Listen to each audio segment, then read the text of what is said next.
बीएचडब्ल्यू की कक्षा में एक बार आप सभी का पुनः स्वागत है। फैकल्टी धारा के अंतर्गत संस्कृति, कला एवं देश ज्ञान एक विशेष धारा है, जिसके अंतर्गत हमने पहली कक्षा पूर्ण कर ली थी, फर्स्ट यूनिट की। आज संस्कृति एवं कला मॉड्यूल 1 के दूसरी इकाई में हम प्रवेश करते हैं। विद्यार्थियों, आज हम भारतीय संस्कृति के स्वरूप के बारे में जानने का प्रयास करते हैं। आइए हम देखते हैं भारतीय संस्कृति के स्वरूप क्या है, कैसे। सबसे पहले हम इसके उद्देश्य को देखते हैं। भारतीय संस्कृति का स्वरूप जानने की क्या आवश्यकता है, इसके उद्देश्य क्या है, क्यों हम जाने, कैसे जाने। भारतीय संस्कृति के बारे में जान सकेंगे इस यूनिट को पढ़ने से, हम इस इकाई को समझने से। भारतीय सांस्कृतिक विशेषताओं को समझ सकेंगे। हमारी सांस्कृतिक विशेषताएं क्या है? भारत विविधता भरा संस्कृतियों का देश है। इनकी विशेषताएं क्या है, इसको समझ सकेंगे। भारत में वैदिक संस्कृति के विकास व मानव मूल्यों के महत्व को समझ सकेंगे। वैदिक संस्कृति हमारी कैसी रही और उसमें जो मानव मूल्य की अवधारणा को विकसित की गई, निरूपित की गई और कैसे चली, कैसे बनी, उसको हम समझ सकेंगे। सांस्कृतिक धरोहर एवं प्रतीकों के बारे में जान सकेंगे। हमारे भारत के पूरे भूभाग में विभिन्न प्रकार के सांस्कृतिक धरोहर यत्र तक सर्वत्र फैले हुए हैं और प्रतीकों भरा बहुत सारे आकार, स्वरूप, आकृति हमारे मध्य हैं। इन सब के बारे में जानने का प्रयास करेंगे। वर्तमान परिदृश्य में समाज में सांस्कृतिक महत्व व प्रासंगिकता आज तो हम इस इकाई के अंतर्गत समझने का प्रयास करेंगे। वर्तमान परिदृश्य अर्थात आज हमारे समाज में संस्कृति क्या महत्व है, इन धरोहरों और प्रतीकों का क्या महत्व है, इन सब पर हम जानने का प्रयास करेंगे। नेक्स्ट, भारतीय संस्कृति का परिचय। भारतीय दर्शन में बहुत सारी बातों को पिरोया गया है जो मानव को मानव बनाने का प्रयास करता है या संपूर्ण विश्व को एक परिवार मानने का संदेश देता है। यह दर्शन हमारी भारतीय संस्कृति की रही है।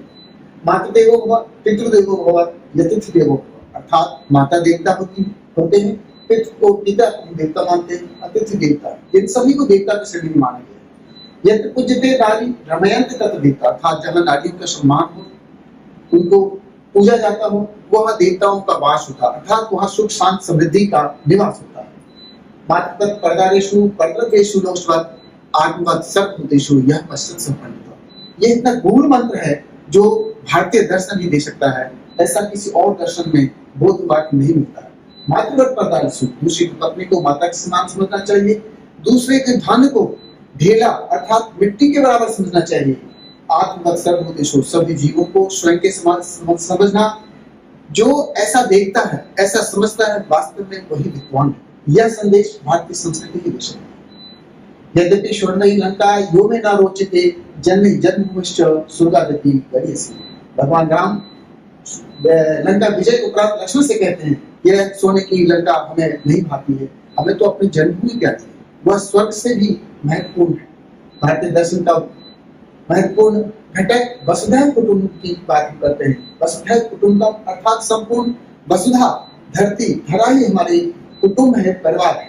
अयं निजः परो वेति गणना लक्षेत्साम उदार चरिता नाम तू वसुधैव कुटुंबकम, अर्थात यह मेरा है, यह तुम्हारा है। यह सोचना बहुत तुच्छ निम्न प्राणियों का हो सकता है, किंतु उदार चरित्र वाले का तो पूरी धरती ही, पूरी धरा ही उनका अपना परिवार है, कुटुंब। हमारी संस्कृति कहती है, सर्वे भूत सुखना सर्वे संत निरामया सर्वे भद्राणि पश्यन्तु मा कश्चित् दुःखभाग्।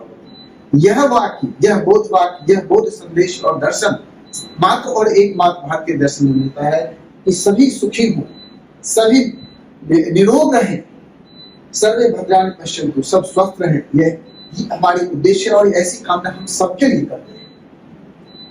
भारतीय संस्कृति विशेषता की बात करते हैं, यह प्राचीनता।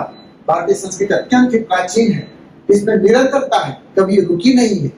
बहुत सारी संस्कृतियां डेवलप हुई, समाप्त हो गई। रोम और विश्व की बात करते हैं, समाप्त हो चुकी है। सुमेरियन, बेबीलोनियन सभ्यताएं समाप्त हो चुकी है, किंतु भारतीय संस्कृति सभ्यता आज भी जीवित है, जबकि इस पर इतनी कुठाराघात हुए हैं जिसकी कल्पना नहीं की जा सकती।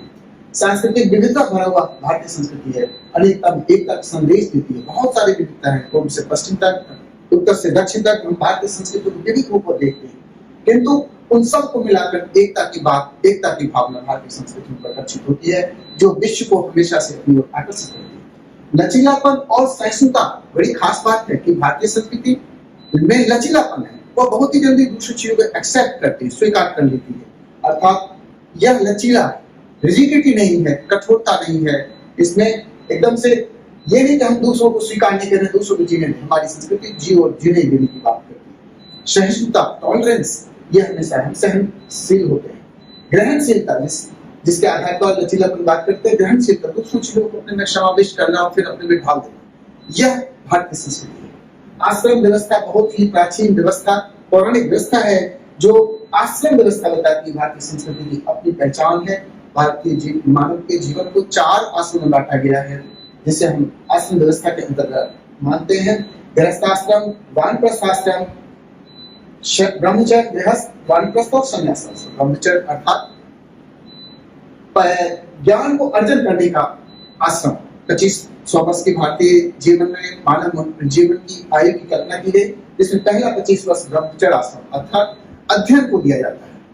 दूसरा आश्रम गृहस्थ आश्रम, जिसमें शादी ब्याह की बात आती है, संतान उत्पत्ति, परिवार बढ़ाने की बात आती है। फिर गांव परिवार से विमुख होने की दूसरा, तीसरा, चौथा होता है संन्यास आश्रम अर्थात समाज सेवा में जाने की अवधारणा को नहीं मानते हम कहते हैं संन्यास आश्रम अर्थात संन्यास, सबका पूरा समाज, पूरा कुटुंब, पूरी धारा एक को मान करके अपने ज्ञान विज्ञान से संचित बुद्धि विवेक को प्रसारित करना, यह भारतीय संस्कृति की विशेषता है। एक और बड़ी बात है भारतीय संस्कृति की देन है चतुर्पुरुषार्थ। 4 पुरुषार्थों की बात भारतीय दर्शन करती है, धर्म, अर्थ, काम और मोक्ष। धर्म का आशय बड़ा ही व्यापक रूप में यहाँ लिया गया है। मात्र इन पूजा पाठ को ही धर्म नहीं कहते हैं। न्याय, स्वयं, परिवार व्यवस्था, दूसरों के हित, राष्ट्र हित, समाज हित, कर्म, कर्मण्यवाद का रस्ते भागवत गीता में भगवान कृष्ण ने कहा। हम कर्म को प्रधानता देते हैं और इस कर्म वो कर्म भी हमारा धर्म होता है। हम केवल धर्म पूजा पाठ तक सीमित नहीं है। अर्थ धर्म को दूसरा पुरुषार्थ माना गया है, अर्थात धर्म जैसे भी आप करेंगे अर्थात उसके अंतर्गत कर्म भी है, तो हमें उसी हिसाब से धर्म का उपार्जन हो सकेगा और उसे हम सत्कार्यों में लगा सकते हैं। फिर काम की बात करते हैं, दैहिक जीवन अनिवार्य अंग है मानव का, उसकी आवश्यकता है, हमें परिपूर्ण करने की आवश्यकता होती है, पड़ती है, इसलिए काम की बात भी करते हैं। और फिर मोक्ष की बात करते हैं, अर्थात इस मानव जीवन की पुनरावृत्ति या जीवन में आने बार बार आने जाने से मुक्ति पाना भी हमारी एक आवश्यकता है और उसे भारतीय दर्शन में महत्वपूर्ण रूप से बताया गया। अध्यात्म एवं भौतिकतावादी, अध्यात्म भी हमारी प्रचुर मात्रा में विकसित है, तभी तो विश्व के सभी लोग भारतीय दर्शन की बात करते भारतीय अध्यात्म की तरफ आकर्षित होते रहे। ऐसा भारतीय दर्शन को विश्व में गुरु माना है, मानकर स्वीकार किया है। और यह भौतिकतावाद का सम्मेलन भी है। आज हम भौतिकतावाद की बात कर रहे हैं, जो हम सुन रहे हैं, ये संसाधन नहीं होते तो हम आप तक नहीं पहुंच सकते थे। और विजुअल के द्वारा, मोबाइल या दूसरे ऐप्स के द्वारा, स्लाइड्स या एलसीडी, पीपीटी, ये आधुनिकता है, इसको भी हम स्वीकार करते हैं, लेकिन हम उसमें दर्शन की बात नहीं करते हैं। वैदिक संस्कृति एवं मानव मूल्य, विश्व इतिहास में भारतीय संस्कृति कई दृष्टियों से अपनी स्वतंत्र पहचान और विशेष महत्व रखती है। इसे संसार की प्राचीनतम संस्कृतियों में से एक माना जाता है। वैदिक सिद्धांतों की नींव पर आधारित यह संस्कृति सहस्त्राब्दियों की झंझावातों को सहते हुए आज भी दृढ़ता से खड़ी है। मानव मूल्यों का सदा संदेश देती यह संस्कृति कर्म प्रधान रही है और इसका दर्शन फल भी की चिंता किए बिना कर्म की ओर सदैव अग्रसर रहने का निर्देश देता, अर्थात कर्मण्यवाद का वस्तु विश्व का सर्वभक्त सुखना आज दर्शन के कारण यह जगत गुरु के रूप में स्थापित होने में समर्थ हो सका है। भारतीय शास्त्रों में धन व मान के अर्जन व प्राप्ति के आधार पर मानव की श्रेष्ठता को व्यक्त किया गया है। अधमा धनम इच्छन्ति धनम मानम च मध्यमा उत्तमा मानव इच्छन्ति मानव ही महताम, अर्थात भारतीय दर्शन मान को, सम्मान को, प्रतिष्ठा को ही सबसे बड़ा धर्म मानती है। अभिवादनशीलता हमारी पहचान होती है, अर्थात जिसके अभिवादनशीलस्य नित्यं वृद्धो पशेन चत्वारि तानि तस्य वर्धन्ते आयु विद्या यशो आयु विद्या यश और बल, उन व्यक्तियों का स्वतः ही बढ़ जाता है, स्वतः ही उसमें प्रगति हो जाती है, विकास हो जाती है, जो अभिवादनशील होते हैं। यह हमारे दर्शन के मूल सिद्धांत है। इसके अलावा भी बहुत सारे विषयों को हम भारतीय संस्कृति के मानव मूल्यों की बात करें उसमें आता है। सांस्कृतिक धरोहर एवं प्रतीक, सांस्कृतिक धरोहर क्या? भारतीय संस्कृति धरोहर की प्रमुख विशेषताओं में से एक है जीव व में ईश्वर का अस्तित्व को स्वीकार करना। भारतीय दर्शन के अनुसार प्रत्येक जीव में ईश्वर का वास है। ये हमारी एक धरोहर है। केवल सामग्री, बिल्डिंग या स्ट्रक्चर या इमारतें ही धरोहर नहीं होती। हमारी वेद, पुराण, गीता, रामायण ये सारी ही धरोहर है। हमारी धरोहर मूलतः दो तरह की बातों की बात करते हैं, एक गोचर, एक अगोचर। गोचर जो दृष्टि होते हैं, अगोचर जो देखने में नहीं होते। जो परंपराएं, विश्वास, ज्ञान, शास्त्र, भाषा है, ये देखने में नहीं होते हैं, लेकिन हमारी धरोहर है। हमारे जो गोचर है वो अजंता, एलोरा या आप देखें हड़प्पा, मोहनजोदड़ो की खुदाई से प्राप्त सामग्रियां हो। प्रतीक, भारतीय दर्शन के प्रतीकों की बात करें तो हमारे झंडा आप जानते हैं 3 रंगों से बनी हुई, उसमें चक्र है, ये सारे धरोहर हैं, प्रतीक है। ओम, ध्वज, कलश, मंगल घट, स्वस्तिक, पद, कमल, शंख, ऐसे मंडल, बहुत सारी चीजों में सूचीबद्ध है जो आप देख सकते हैं। और भी आपको हार्ड कॉपी के रूप में भी, सॉफ्ट कॉपी के रूप में उपलब्ध रहेगा। ये सारे प्रतीक हमारे महत्वपूर्ण अंग है, महत्वपूर्ण। भारतीय संस्कृति का वर्तमान परिदृश्य, आज की संस्कृति क्या है? तो निश्चित रूप से संस्कृति परिवर्तित होती रहती है, पश्चिम या आसपास के परिवेश से प्रभावित होती रही है, और भारतीय संस्कृति भी इससे अछूता नहीं है। किंतु आधुनिकता के दौर में भी भारतीय संस्कृति अपनी प्राण, अपने मूल, अपने मौलिक तत्वों को गांव में आज भी सहेज कर रखी है। और गांव में वास करने वाले लोग, जनजीवन जो शहर में भी रहते हैं, वो उनके बच्चे मध्य इन चीजों को आज भी देखा जा सकता है। तो भारतीय संस्कृति शांति सिखाती है, दूसरों को बराबर समझने का निर्देश देती है, मानव मूल्यों की पराकाष्ठा इसमें है, जिन सबको आज भी हम इसमें देखते हैं। और आज की भी आवश्यकता है कि हम सामाजिक उत्तरदायित्व और नैतिक ज्ञान को प्रतिस्थापित करें, जो भारतीय संस्कृति की वर्तमान परिदृश्य की महत्व को व्यक्त करती है। सारांश के रूप में देखते हैं, भारतीय संस्कृति की अति प्राचीन और समृद्धिशाली है, गौरवमयी है। भारतीय संस्कृति की विशेषताएं विविध रूपों में अभिव्यक्त है, जो मानव के सतत विकास में सहगामी है। वैदिक संस्कृति प्रकृति के साथ मानव को जीने सिखाती है और समस्त प्राणियों के लिए कल्याण की मार्ग दिखाती है।